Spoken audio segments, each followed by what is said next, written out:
Hello everyone, my name is Sasha, this is Alexei, you can say hi, hey! And he's gonna be the boss today, again! Hey, there is a reason actually, you can tell by yourself. Of course, I'm a huge fan of Sasha's mom cooking, and one recipe in particular, which is squash caviar. She used to cook it specifically for me, and she was bringing it to us in jars like that, you can imagine. Now she lives far away, and it gets complicated for her to bring more caviar for us, so I had to do something about that. I had to learn how to cook it by myself, and I'm gonna share it with you. So, let's go? Or how we say it in Russia, поехали! The idea of this recipe is very easy. You need to pre-cook all the vegetables in a frying pan, and then put them all together in a pot and simmer for about 40 minutes to an hour.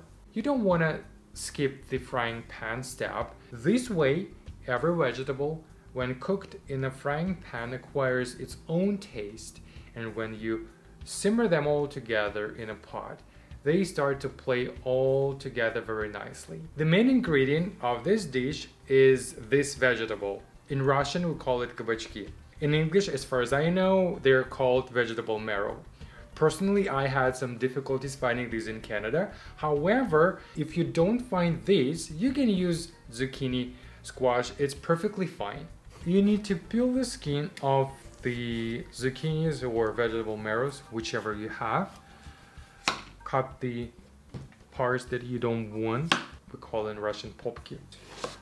If the seeds are too big, you want to remove the seeds. If it's about this size and they're soft enough, you can keep them. You want to get them in medium-sized cubes. Next thing you need to do is to fry the vegetable marrows or zucchini, whichever you have, until it's half cooked and becomes a little bit golden brown.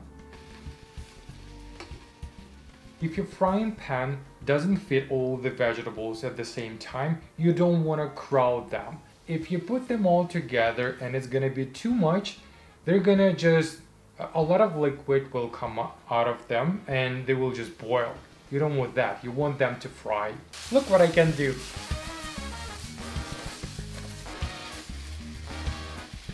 And then put them into a pot where they're gonna simmer.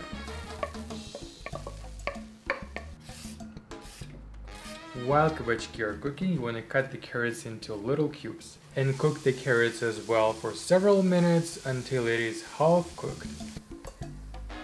You will need to prepare the tomatoes by peeling off their skin. It's very easy to do. You just make a little cut across at the bottom of tomato like that.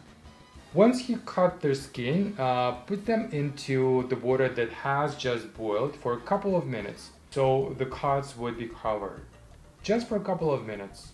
And after that, we transfer the tomatoes into a very cold water, just like that. And after a couple of minutes in cold water, you just need to help them a little bit by peeling off the skin. Look at that, a naked tomato. You can see it's just coming off so easy. You just need to help it a little bit. Cut the peeled tomatoes into the little cubes and fry them a little bit just to boil out some liquid. And as you might have noticed, I'm not cleaning my frying pan between the vegetables, and I'm also not adding any spices, no salt, no pepper, just some oil to fry the vegetables. And now, sweet bell peppers. I have grilled them a little bit in advance, kept them under aluminum foil for about 30 minutes so they would peel easier. And of course, grilled peppers are always nice. Peel the skin out of those peppers, and I'll cut the peppers fillet into little pieces. If there's a little bit of seeds left, it's totally fine, don't worry about that. And cook them for a bit in a frying pan.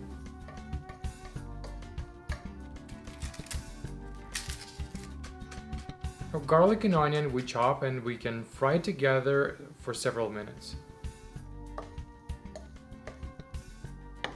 And finally, when all the vegetables are ready, you want to put all of them into the simmering pot, add sugar, salt, pepper, a little bit of lemon juice, stir it well, and put the pot on medium heat and let it start to boil. Once it's boiling, you want to reduce the heat to low and let it simmer for 40 minutes or an hour, and don't forget to cover it with a lid. Look at that. Looks fantastic already. The next step would be to cool it down a little bit and then transfer it to the blender. You can also use a hand blender. And if it doesn't fit all in a single shot, you can do it in parts. And now let's mix it until smooth.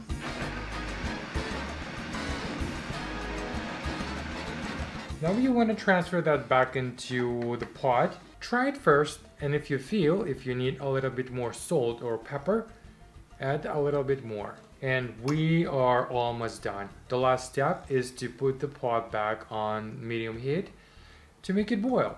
And that's it. Once it gets to boil, turn off the heat and you are done. Once it cools down completely, you can transfer them into, let's say, a jar like that, or 2 jars like that, and you can store them in a fridge for several weeks at least for sure, but it doesn't work with me. It disappears momentarily.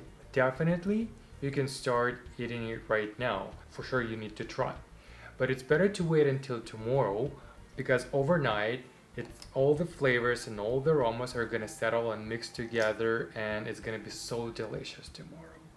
And it's gonna get more delicious with time. I can eat it just with a bare spoon. I don't need anything for that. But the best way to try it would be with a piece of rye bread, especially if you toast it a little bit. So delicious. You want to try some? I do.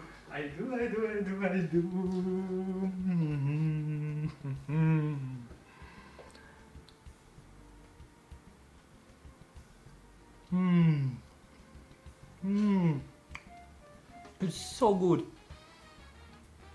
It tastes like my mom's cooking.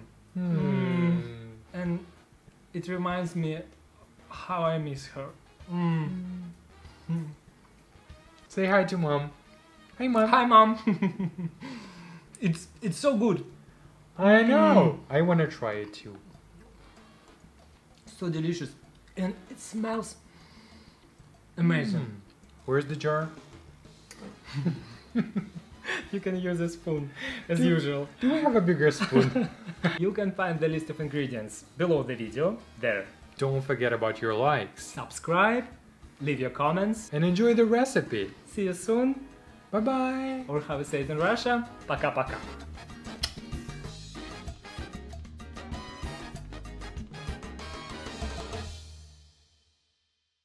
Подожди. Нет, я сейчас это, да.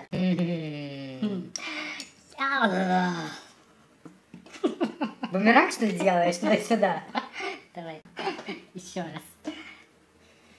Давай. Enjoy the recipe. А когда?